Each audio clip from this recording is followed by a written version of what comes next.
ta fuskar sababin nuzul kenan. Amma hakikanin lahawul hadis, menene lahawul hadis? An samu magana daga Abdullahi dan Mas'ud kamar da Ibn Jarir at-Tabari ya ruwaito, da Abdullahi dan Abbas, da Jabir dan Abdullahi, wanda wannan duk suna cikin sahabbai. Kamar yadda aka samu daga Mujahid ibn Jabar, da Sa'id ibn Zubair, da Ikrima maula bin Abbas, da Ibrahim an-Nakhai, da Qatada ibn Da'ama as-Sadusi, wannan duk suna cikin shugabannin tabi'ai. Dukkaninsu sun yi tarayya da juna kan cewa abinda ake nufi da lahul hadith shine waka, wato kaɗe-kaɗe da waƙe-waƙe shine hakikanin abinda ake kira lahul hadith. Da haka idan sun tashi fassara ayar wa minan nas man yashtari lahul hadith, Abdullahi da Mas'ud ce wallahi huwal ghina, abinda ake nufi da wannan aya waka. Da waɗannan maganganu ne na waɗannan manyan malamai cikin sahabbai da tabi'ai, malamai suka kafa hujja wajen haramcin sauraron waka, musamman waka haɗe da kiɗa. Amma malamai sun yi bayanin halaccin waƙe shine rubutacciyar waka wadda babu mai kiɗa a cikinta. Amma waka wadda take haɗe da kiɗa, wannan da nassin wannan aya ko da wannan bayani da malamai suka yi karkashin wannan aya, wato ake haramta shi cikin addinin musulunci.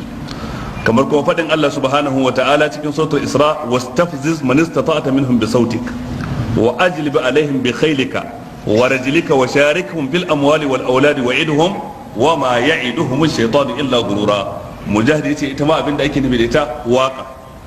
Ubangiji ta'ala ke cewa Iblis, je kana yi maka jinkiri zuwa ranar tashin kiyama kamar yadda ka bukata. Wastafziz man istata'ta minhum bi sautika, fizgi ja hankalin wanda ka sami ikon jan hankalinsa bi sautuka da sautinka da muryarka cikin mutane, ja shi ya bi ka. Sai aka ce saut anan gurin shine alghina, saboda waka tana ɗaya daga cikin abin da ake ribatar hankalin dan adam da shi sama da kowane irin abu.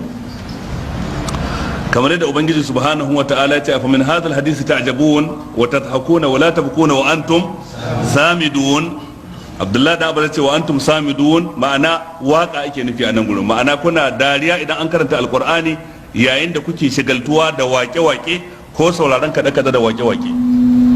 Kamar yadda faɗin Allah subhanahu wa ta'ala cikin suratul Furqan, wa idza marru bil lagwi marru kirama, bayan Allah na gari idan sun wuce inda ake waka marru kiraman, za su wuce ne suna masu kawar da kai, ba za su zauna ba a wajen ballantana su saurara. Waɗannan ayoyi dai da waɗansu wanda ba su ba, idan an bi fassarar magabata sahabbai da tabi'ai da tabi'ut tabi'in sun fassara su da cewa abin da ake nufi shine waka. Kaɗan ne daga cikin malamai waɗanda suke da ra'ayin a iya sauraron waka, kamar Ibn Hazm az-Zahiri, shi a ra'ayinsa a iya sauraron waka. Yana kafa hujja da faɗin Allah subhanahu wa ta'ala, allazina yastami'una al-qawla fayattabi'una ahsana. Sai ya dauki lafazin al-qawl anan ya shafi kowane irin zance. Idan ka ji ana zance ya halatta ka saurara, to amma wanda zaka bi shine mai kyau, idan ka ji mara kyau sai ka kauce, amma idan ka ji mai kyau sai ka bi. Yace to kaga anan gurin ba a hana sauraron zance ba, kowane irin zance.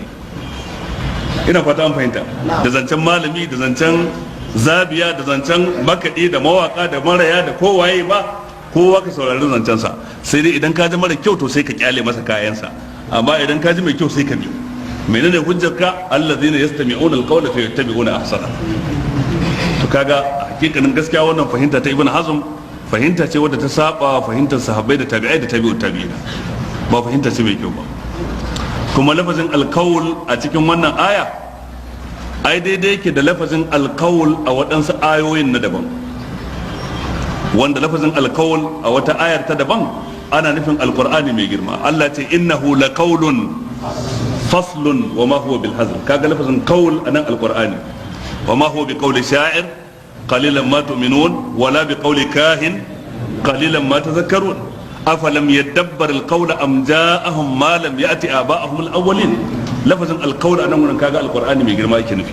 Da haka bai dace ba a fassara alqawl cewa shine kowane irin zance, idan ya so sai ka bi mai kyan cikin sa ka kyale lalatacin cikin sa.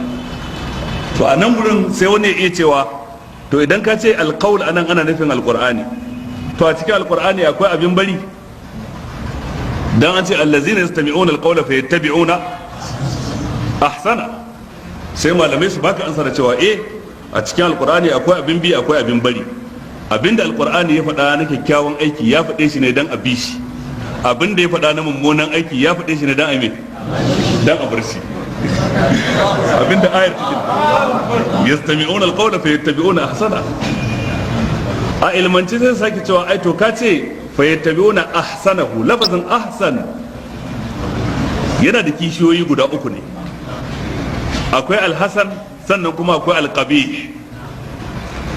to alqur'ani ya ce yastami'una alqawla fayattabi'una ahsanahu, to menene ahsan? mafi kyau. kaga ahsan mafi kyau, sai kuma me hasan kyakkyawa, sai kuma qabih mummuna.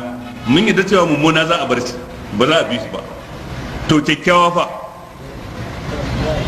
ita kuma aya ta ce mafi kyau za a bi, amma ta yi shiru game da kyakkyawa, ba ta ce a bi shi ko kar a bi shi. to sai malamai suke cewa hukunce-hukuncen shari'a guda biyar ne: wajibi da mustahabbi, haram da makaruhi, sai kuma ja'izi. da wajibi da mustahabbi wannan dukkan su ana fahimtar su ne karkashin umarni. idan aya ta yi umarni ko hadisi ingantacce ya yi umarni, to lalle ne wannan umarnin ko ya zama na wajibci ko ya zama mustahabbanci. kamar yadda haramun da makaruhi shi kuma ana fahimtar sa ne karkashin hani. duk abin da aya ta hana ko hadisi ingantacce, to hanin nan ko ya zanto hani ne na haramci ko hani ne na karhanci. ja'izi shine abin da shari'a ta yi shiru, bata ce ba ka yi, bata ce ba kar ka yi. to idan ka tashi ka san al'amurra gaba ɗaya sai ka samu kashi uku ne: in ma dai qabihun, mummuna kenan, shine abin da duk shari'a ta hana to mummuna ne, sawa'un haramun ne ko makaruhi ne, dukkaninsa mummuna ne. illa iyaka wancan hani mai karfi, wannan hani karami, amma dai mummuna ne, sai dai darajar munin wani ya wani. ina fata an fahimta. duk abin da shari'a ta ce a yi, sawa'un umarni ne na wajibci ko na mustahabbanci, to wannan abu ne mafi kyau. duk abin da shari'a ta yi shiru, bata ce ba a yi, bata ce ba kar a yi, to wannan abin kyakkyawa ne. domin da mara kyau ne da ta sa shi cikin hani, da mafi kyau ne da ta sa shi cikin umarni, amma tun da ta yi shiru sai ya tsaya a matsayin mai kyakkyawa.